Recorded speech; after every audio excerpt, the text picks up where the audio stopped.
भागवत कथा इस कलयुग में भगवान की धाम की प्राप्ति कराने वाली है। और यही भागवत कथा को सप्ताह विधि से सनकादि ऋषियों ने नारद जी को सुनाए थे। तो बोले सप्ताह विधि से कब से प्रारंभ हो गया? 7 दिन में कथा सुनाने का यह नियम कब से, 7 दिन में सुनाने का परंपरा कब से शुरू हो गया? और नारद जी ने क्यों श्रवण किया? और नारद जी तो एक क्षण से ज़्यादा, एक घड़ी से ज़्यादा कहीं टिकने वाले नहीं हैं। तो नारद जी एक जगह बैठकर कथा को क्यों श्रवण किए, कैसे श्रवण किए, हमें विस्तार से समझाइए, विस्तार से सुनाइए।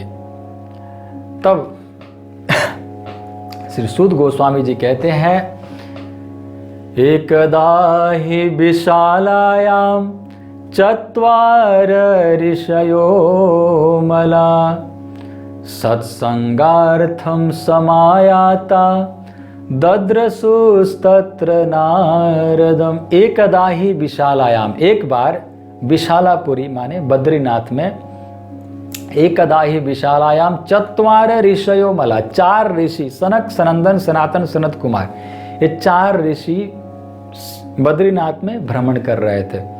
क्यों घूम रहे थे? तो सत्संगार्थम समायात, सत्संग की इच्छा से, सत्संग करने की इच्छा से। ऐसे नहीं घूम रहे थे कि चलो बद्रीनाथ चलते हैं, पिकनिक मनाने चलते हैं, नहीं, सत्संगार्थम समायात, सत्संग की इच्छा से गए थे, सत्संग करने के लिए बद्रीनाथ में। क्योंकि अच्छे जगह पर, जहाँ पवित्र स्थान होता है, वहाँ पर मन पवित्र होता है। व्यक्ति का जो सोच होता है, बुद्धि होता है, सब कुछ पवित्र हो जाता है जब पवित्र स्थान पर जब जाते हैं। तो बद्रीनाथ बहुत पवित्र स्थान है। वृंदावन धाम, बद्रीनाथ, हरिद्वार, ये धाम जो है ये पवित्र स्थान है। तो बद्रीनाथ में पवित्र स्थान है, वहां पर घूम रहे थे सत्संग की इच्छा से। सत्संगार्थम समायाता, क्योंकि कथा मात्रैक जीवन है, इनका जीवन कथा है। सनकादि ऋषियों का जीवन केवल कथा में है, और कथा ही उनका जीवन है, और जीवन ही उनका कथा है। केवल कथा में रमे रहते हैं, कथा में आनंद लेते हैं सनकादि ऋषि। तो सनकादि ऋषि घूम रहे थे। और कथा में क्यों? कथा देखिए, जन्म गुह्यम भगवतो यैतत् प्रयते नरः सायं प्रात गृणन् भक्त्या दुख ग्रामात् विमुच्यते। जन्म गुह्यम भगवतो यैतत् प्रयते नरः, जो भगवान के जन्म कर्म लीलाओं को जो श्रवण करता है, गायन करता है, उनके नामों का कीर्तन करता है, सायं प्रात गृणन् भक्त्या, सुबह और शाम जो कीर्तन गायन कथा आदि श्रवण करना, कथा करना करते हैं, वो दुख ग्रामात् विमुच्यते, इस संसार के दुखों से मुक्त हो जाते हैं। जो भगवान की लीलाओं को, कथाओं को जो सुबह शाम गाते हैं, कीर्तन करते हैं, नाम लेते हैं, वो इस संसार के दुखों से मुक्त हो जाते हैं। दुख ग्रामात् विमुच्यते। क्यों? क्योंकि जन्म कर्म चमे दिव्यम, भगवान का जन्म और कर्म दिव्य है। एवं यो वेति तत्वतः त्यक्त्वा देहम पुनर्जन्म नैति मामेति सोऽर्जुन। हे अर्जुन, जो मेरा जन्म और कर्म को अच्छी तरह से जान लेता है, मेरा जन्म कर्म के विषय में कथाएं सुनता है और जान लेता है मेरे को, तो वो त्यक्त्वा देहम पुनर्जन्म, इस देह को त्याग करते ही वो पुनर्जन्म नहीं लेता है। त्यक्त्वा देहम पुनर्जन्म नैति, नहीं लेता है। मामेति सोऽर्जुन, हे अर्जुन, मेरे धाम को आ जाता है वो। जो व्यक्ति केवल भगवान के कथाओं को श्रवण करता है, कीर्तन, और भगवान को, भगवान के जन्म कर्म को अच्छी तरह से जो जान लेता है, वो मुक्त हो जाता है और कुछ करने की जरूरत नहीं है, इतने से मुक्त हो जाता है। तो कथा श्रवण करना चाहिए, और इन कथाओं के द्वारा, भगवान का नाम कीर्तन के द्वारा हम मुक्त हो सकते हैं, मतलब भगवान के धाम को प्राप्त कर सकते हैं। लेकिन एक बात ध्यान रखने वाली बात है, अवैष्णव मुखोद्गीर्णिम पुतम हरि कथामृतम श्रवणम नैव कर्तव्यम सर्पोचिष्ट यथोपया। अवैष्णव मुखोद्गीर्णिम, अवैष्णव के मुख से नहीं सुनना चाहिए। जो वैष्णव नहीं है, वैष्णव मतलब जो भगवान कृष्ण का भक्त, भगवान विष्णु का भक्त, भगवान का भक्त, भगवान वैष्णव जो नहीं है, उनके मुख से कथा नहीं सुनना चाहिए। अवैष्णव मुखोद्गीर्णिम पुतम हरि कथामृतम, भले ही हरि कथा है लेकिन वो वैष्णव नहीं है, अगर उसके मुख से सुनते हैं तो सर्पोचिष्ट यथोपय, जैसे सर्प, दूध तो दूध होता है, शुद्ध होता है दूध, लेकिन उस दूध में भी सर्प का अगर थोड़ा सा भी जूठन हो जाए, सर्प अगर थोड़ा सा भी जूठन कर दे तो उस दूध को नहीं पी सकते हैं, उस दूध को नहीं पी सकते हैं, क्योंकि वो दूध जो होता है वो विष से युक्त हो जाता है केवल सर्प के मुख लगाने मात्र से। उसी तरह जो अवैष्णव है, भले ही कथा है, भगवान का कथा है, लेकिन वैष्णव नहीं है, तो उसके मुख से अगर सुनते हैं तो हमारा सर्वनाश हो सकता है, सर्वनाश हो जाएगा, हमारी मृत्यु हो जाएगी, मतलब हमारा सर्वनाश हो जाएगा, हमारी उद्धार नहीं होगा बल्कि और भी हमारी जिंदगी बर्बाद हो जाएगी। इसलिए वैष्णव के मुख से सुनना जरूरी है। तो इस तरह से घूम रहे थे सनकादि ऋषि और दद्रशुस्तत्र नारदम, नारद जी से भेंट हो गया। और नारद जी को जब देखे तो नारद जी का मुंह लटका हुआ था। सनकादि ऋषियों ने पूछ दिया, आप बताइए आप दुखी क्यों हैं? कथम ब्रह्मन दीन मुख कुतश्चिंतातुरो भवान त्वरितम गम्यते कुत्र कुतश्चागमनम तव। आप कथम ब्रह्मन दीन मुख, कुतश्चिंत, कौन सी चिंता आपको सता रहा है, इस तरह से दुखी क्यों है, और कहां से आ रहे हो, कहां जा रहे हो, हमें बताओ। और ऐसे वैसे दुखी नहीं दिख रहे हैं आप, कैसे? तो गत वित्तो यथा जन, जैसे एक कृपण का धन लूट गया हो, एकदम कंजूस का धन लूट गया हो, जो बहुत कंजूस हो, संसार में सबसे कंजूस हो। और कंजूस व्यक्ति का जब सारा धन लूट जाए तो उसका हालत क्या होगा? वैसे जो कंजूस ना हो उसका धन अगर लूट जाए, चोरी हो जाए, तो उतना कोई इतना फर्क नहीं पड़ेगा, लेकिन कंजूस का धन अगर लूट जाए तो बहुत बहुत दुखी हो जाता है व्यक्ति, बहुत दुखी हो जाता है, और वो आत्महत्या भी कर सकता है। इतना स्थिति तक खराब हो जाता है उसका, जो कंजूस होता है। तो बोले कि आपका चेहरा देखने से ऐसा लगता है कि कंजूस का धन लूट गया है।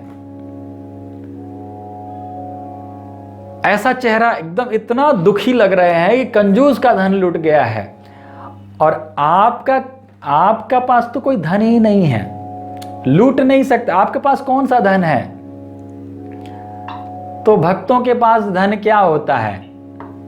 भक्तों का धन होता है भगवान का नाम, है ना? भगवान का नाम ही धन होता है, भक्तों का धन भगवान का नाम होता है। गोलोकेर प्रेम धन हरि नाम संकीर्तन, गोलोक का प्रेम धन जो होता है हरि नाम संकीर्तन होता है। संसार का धन दौलत भक्तों का धन नहीं होता है, भक्तों का धन होता है वो नाम होता है। और खर्चे नहीं कोई लूट ना लेवे, दिन दिन बढ़त सवायो पायो जी मैंने राम रतन धन पायो। मीरा जी कहती हैं कि मैंने उस धन को प्राप्त किया जिसको कोई लूट नहीं सकता है। भक्त लोग के पास ऐसा धन है जिसको कोई लूट नहीं सकता है। हम जितना दिन दिन बढ़त सवायो पायो जी मैंने, दिन दिन बढ़ते जाता है, नाम जप करो बढ़ते जाएगा, धन बढ़ते जाएगा, और कोई चुराना चाहे तो चुरा नहीं सकता है। आपका नाम जप को कोई चुरा नहीं सकता है। ऐसा धन है, भक्तों का धन ऐसा धन है जिसको कोई चुरा नहीं सकता है।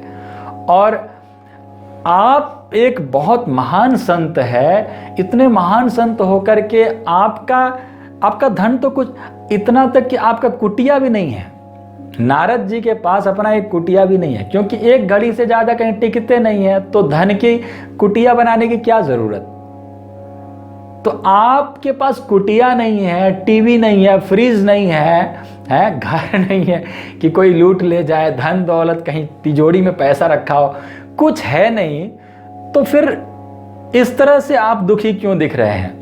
कथम ब्रह्मन दीन मुख कुतः चिंता तिरो भगवान, ये चिंता क्यों, इतना मुंह लटका क्यों है? आप मुझे बताइए। नो चितम बद कारण, आप जैसे संत को इस तरह से मुंह लटका हुआ अच्छा नहीं लगता है, ये उचित नहीं लगता है, आप हमें बताइए।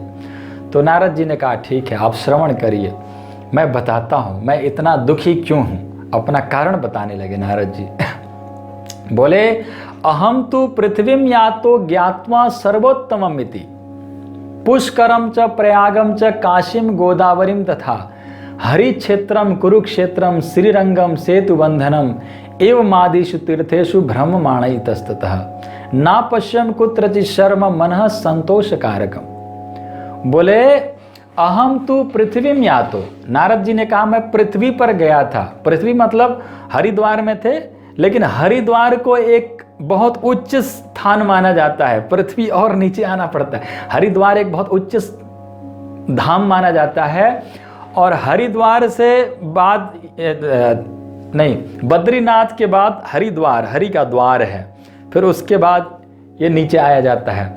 तो वहां से वो बोल रहे थे, तो बोले अहम तो पृथ्वी में, या तो मैं पृथ्वी पर गया था, मतलब यहां आए थे, यहाँ इस मतलब बद्रीनाथ से नीचे उतर करके आए थे। अहम तो पृथ्वी में या तो ज्ञात्वा सर्वोत्तम इति, जो सर्वोत्तम माना जाता है, जिन स्थानों को सर्वोत्तम माना जाता है, सर्वोत्तम सर्वश्रेष्ठ माना जाता है। कौन कौन सा स्थान?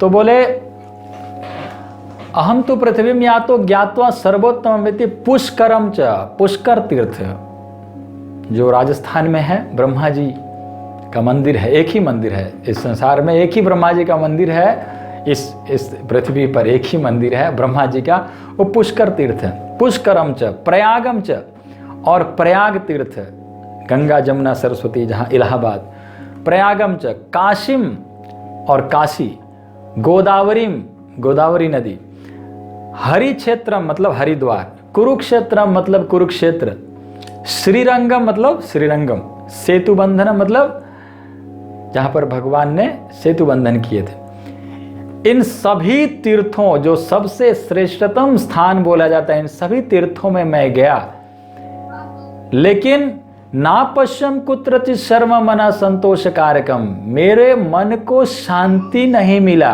कहीं भी मेरे मन को शांति नहीं मिला। मैं सभी जगह पर घूमा, लेकिन मेरे मन को कहीं शांति नहीं मिला। तो मैं बहुत दुखी हो गया कि अब क्या करूं।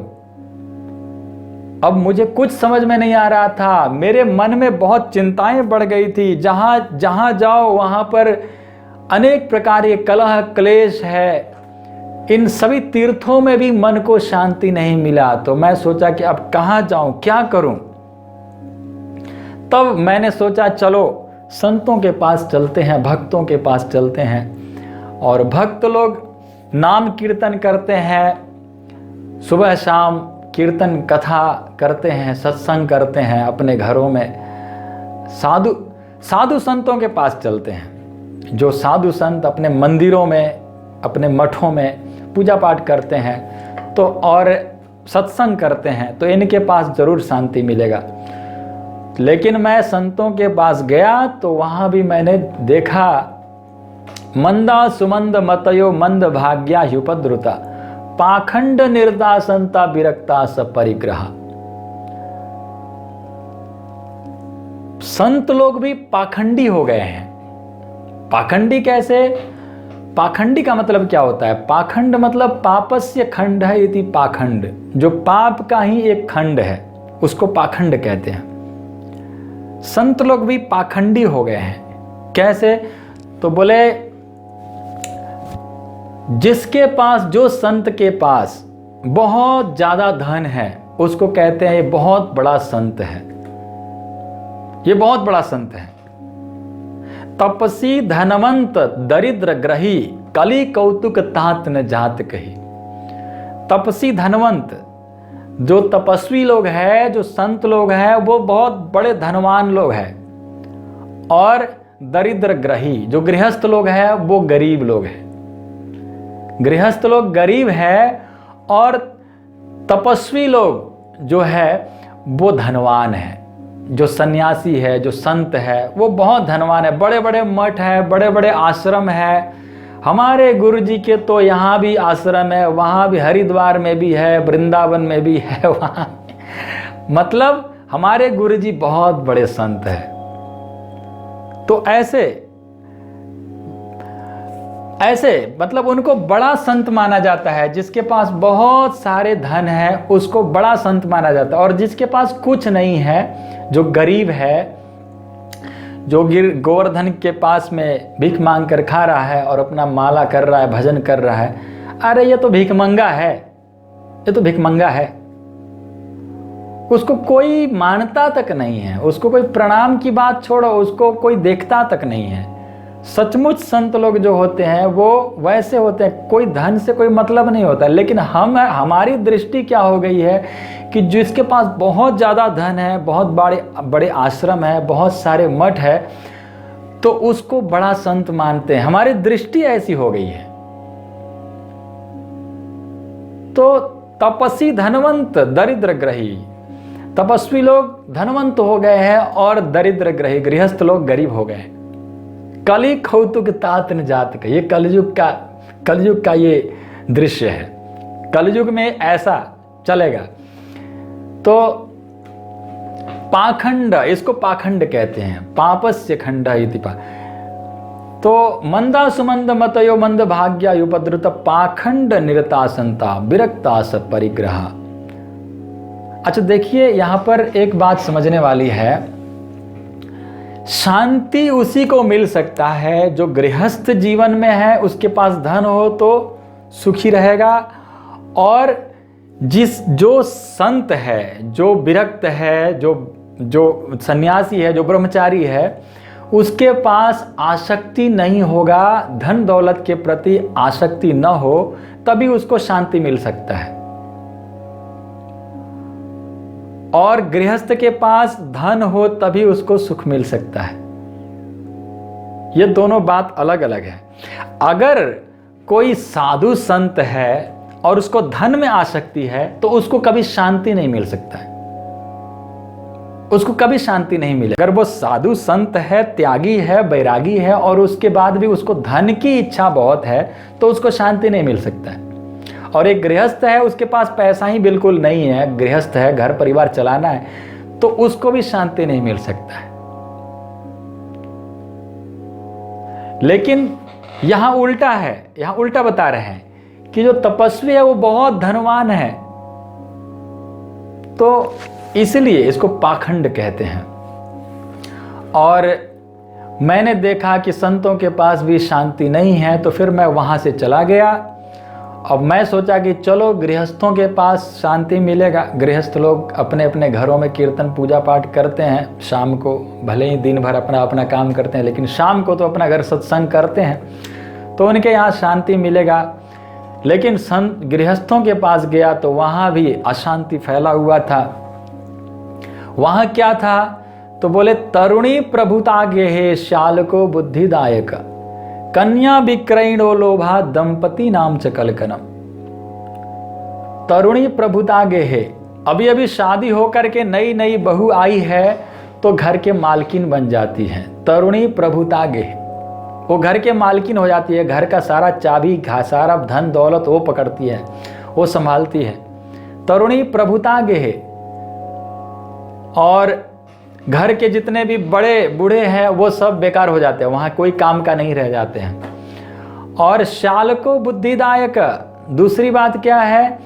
तो कोई घर में बड़ा कोई आयोजन करना है तो साले साहब को ससुराल से बुलाया जाता है, और साले साहब से प्रश्न किया जाता है, बताओ ये काम करने से ठीक होगा कि नहीं होगा, कैसे किया जाए, ये ठीक होगा क्या? तो साला बोलता है कि हाँ ये ठीक रहेगा, ये करो, तब वो घर में काम होता है। घर में बड़े बूढ़ों का कुछ नहीं चलता, बड़े बूढ़ों का बात नहीं चलता है। घर के जो बड़े बूढ़े हैं उनको बोलते हैं इनका बुद्धि जो है डेट आउट हो गया है, एक्सपायर हो गया है इनकी बुद्धि, अब इनसे कुछ सलाह मशवरा मत करो। और उनको अलग से रख दिया जाता है और साले साहब को ससुराल से बुलाया जाता है और उसकी बुद्धि अनुसार कर्म किया जाता है, घर में काम जो कुछ भी करना है। तो श्यालको बुद्धिदायक। और तीसरी बात क्या है, तो कन्या विक्रयणो लोभात। गृहस्थों के यहाँ और क्या होता है, तो कन्याओं का क्रय विक्रय होता है। अपने बेटी है, कन्या है, तो उसको बेचो। कैसे बेचो, तो दहेज के रूप में उसको बेचो। मेरी बेटी से तुम शादी करोगे तो तुमको मैं इतने लाख रुपया दूंगा, ये गाड़ी दूंगा, बाइक दूंगा, है। तो ये सब दहेज के रूप में दिखा करके तब वो बोलता है हाँ फिर मैं करूंगा। वो फिर लड़का तैयार होता है। मतलब क्या है कि बेच रहे हैं, अपने बेटी को बेच रहे हैं। कन्या विक्रयणो लोभात। अपने घर की बेटी भारी पड़ गई है और जो शादी करने आता है वो भिखमंगा है, वो मांगता है इतना पैसा दोगे तो तुम्हारी बेटी से मैं शादी करूंगा, है। दहेज के रूप में वो एक भिखमंगा बन गया है। अब बताइए, जो व्यक्ति शादी करता है और पत्नी का धन लेकर के घर में आता है और पत्नी के गाड़ी में, पत्नी के पैसे में रहता है, पत्नी के धन पे रहता है, पत्नी के ससुराल से आया हुआ धन पे रहता है, तो वो अपने आप ही पत्नी के हाथ में चला गया। अगर वो ज़्यादा इनपिन करेगा, ज़्यादा दिखाएगा, अपनी दादागिरी दिखाएगा, तो पत्नी बोलेगी ये तो मेरा घर है, ये मेरा पैसा, ये मेरा धन है और तुम क्या मालिक बने जा रहे हो। तो वो कुछ नहीं कर सकता है। तो एक पति जो होता है वो पति ही परमेश्वर होता है। एक पत्नी के लिए पति ही परमेश्वर होता है, पति ही भगवान होता है उसके लिए। शास्त्रों में कहा गया कि भक्ति करने की जरूरत नहीं, पति का सेवा करो तो भगवान की प्राप्ति हो जाएगी। ऐसा भी है, ऐसा भी वर्णन है। पति ही परमेश्वर होता है पत्नी के लिए। और पत्नी जब पति को ही बस में करने लग जाए तो फिर उसका उद्धार कैसे होगा। उसका उद्धार कोई उपाय नहीं, उसका कभी उद्धार नहीं हो सकता है। ऐसी पत्नी की कभी उद्धार नहीं हो सकती है जो अपने पति को अपने बस में करने लग जाए और पति को बोले ये करो वो करो, तुम हमारे पैसे पे तुम रह रहे हो, मेरा पिताजी का धन दौलत तुमने लेकर आए हो। तो इससे कभी भी शांति नहीं मिल सकता है। तो कन्या विक्रयणो लोभात, कन्याओं का क्रय विक्रय हो रहा है। दंपति नाम च कलकरम। और पति पत्नी में रोज महाभारत हो रहा है। क्यों महाभारत हो रहा है? क्योंकि तालमेल नहीं बैठ रहा है। पत्नी पति बनना चाहती है और पति जो है पत्नी बनना पड़ रहा है, तो तालमेल कैसे बैठेगा? फिर रोज रोज महाभारत तो होगा ही।